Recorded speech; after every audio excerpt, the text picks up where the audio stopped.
مرکز مطبوعات وزارت تندرستی تاجیکستان روز 26 ینور سال 2023 در صحیفه‌اش در فیسبوک بار اول قضیه بعد استعمال قروتاب به بیمارستان افتادن یک بار 48 ساکن دیه چگم نویه شمس‌الدین شاهین را شهر داده و گفت همبیگان آوازخوان مشهور قدم قربان زهرآلود نشدند، بلکه تنها استعمال اسد زیاد روغن زرد در قروتاب باعث دلبه‌حضوری شهروندان گردیده است.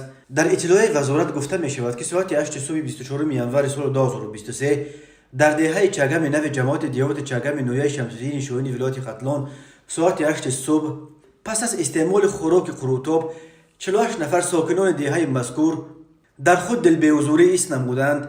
در نتیجه اندیشیدن تدبیرهای ضروری 24 نفر آنها در بیمارخانه سرایتی شهر کولوب و 24 نفر دیگرشان در بیمارخانه جماعت دیوت مذکور بستری گردیدند.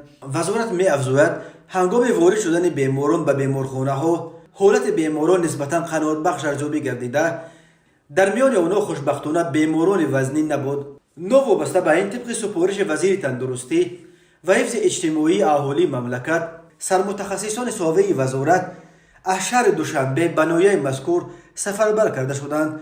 خوشبختانه نتیجه تحلیل‌های آموزشگاهی نشان دادند که شهروندان به یگان حالت زهرآلودشوی مبتلا نشدند. تنها استعمال اسد زیاد روغن زرد در قروتاب باعث دلبه‌حضوری شهروندان گردیده است.